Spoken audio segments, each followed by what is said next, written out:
One of the most appealing and memorable things in video games to a lot of people are the boss fights, be that because of its design, its difficulty, or the role it plays on the whole narrative. Now, a boss's quality isn't just defined by one of those things, but a mixture of all of it. And so I've gone through some of my most favourite games and picked out some of the boss fights that I loved. So here are 5 of my most memorable boss fights. Marguerite Baker, Resident Evil 7. The Resident Evil series is known for its huge, grotesque and over-the-top boss fights, but for me, one of its best has to be Marguerite Baker, the matriarch of the Baker family.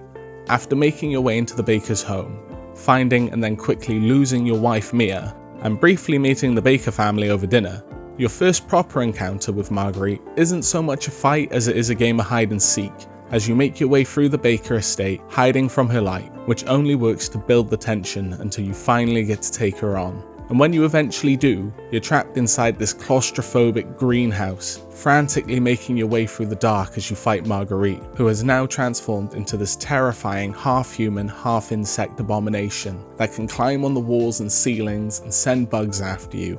Without trying to out myself as some big old scaredy cat, I'm not really scared of bugs and such, but spiders really do absolutely terrify me, and the way Marguerite moves is like that of a spider, which honestly makes me feel sick at times. It's just so frantic and unpredictable, and is exactly why this boss fight has stuck with me in my nightmares till this day. Ishin the Sword Saint, Sekiro Shadows Die Twice. Although there's plenty of arguments to be made for the great shinobi Owl, as he has the ability to use all the same tactics as you, from your shurikens, firecrackers, and your Mikiri counter, I've decided to go with Ishin the Sword Saint, because I didn't fight the great shinobi Owl until after I had finished the game a couple of times and was really comfortable with the controls. Plus, Ishin absolutely broke me the first few hundred times I fought him. He hits hard as hell, moves fast as hell, and whips out a semi out of nowhere like he's some sort of gangster, and you have to go through 3 stages of this and a final battle with Genichiro. But not only am I picking him for his difficulty, but if you're familiar with the games at all, there's references and images of him all over Ashina. He's a legendary warrior and he has never been defeated.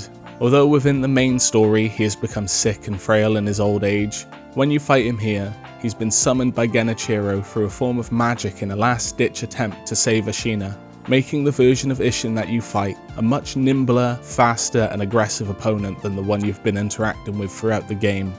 I wish I could tell you I had a back and forth going with Ishin for a couple of days before I beat him, but in all honesty, it took me 9 freaking months. There were breaks in between of me playing other stuff, but I kept coming back for him because I just couldn't let it go.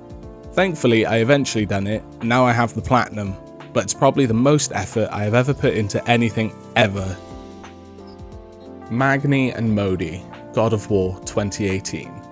The fight between Kratos and his son against Magni and Modi is a perfect example of narrative payoff and progression. These guys aren't just random adversaries, they're the sons of Thor, and they have backed the protagonists into a corner, forcing them to work together. And let's be fair, even by the end of the game, Kratos and Atreus aren't exactly winning any father and son trophies, but they're forced to put it to the side in order for them to survive this encounter. The design is so visually stunning and extremely well paced, from the opening cutscene to the brothers summoning lightning and fog, forcing Kratos and Atreus to go back to back to defend themselves while being taunted, culminating in Atreus' anger getting the better of him and him charging at Modi, pretty much forcing Kratos to kill Magni to go and protect Atreus, while he unleashes a flurry of arrows at Modi while he runs away. Not only is this fight just an absolute spectacle to engage in, but the level design is absolutely gorgeous too. Backdropped by the crumbling ruins and icy ground, it makes every strike you make and everything else happening on screen really stand out to create a tense and thrilling battle. And with the hindsight of how God of War Ragnarok starts off, this fight perfectly creates a huge plot point for the narrative of the second game to jump off from, and keeps its players interested throughout the length of both games. The Missionary, Silent Hill 3. Although most people would probably expect something from Silent Hill 2 in here, the Missionary has got to be the most memorable boss in my head.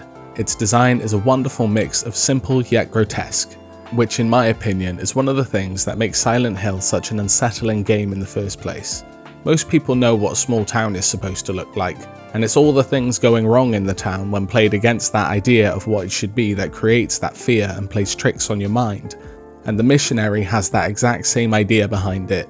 Its bladed, bloody arms and covered face, barely visible through the darkness, creates an atmospheric and anxiety-inducing fight.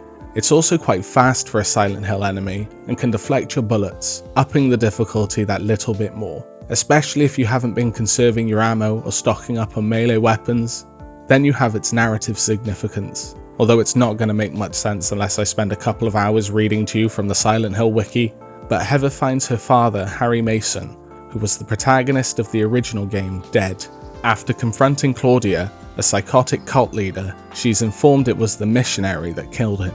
So for any long-term fans of the series, it's absolutely heartbreaking seeing a main character killed off, especially off screen, and it makes the fight so much more emotional. But as a fun little fact, if you're not aware, if you turn off your flashlight during this fight, it makes the missionary unable to see you, making it easy to sneak up from behind and shoot it. The Great Mighty Pooh, Conkers Bad Fur Day. Look, I don't care if I come across as sad or juvenile for picking this. Conkers Bad Fur Day was an absolute staple of my childhood, and the absurdity of a giant mound of operatic shit will never not be funny, and I will die on that hill.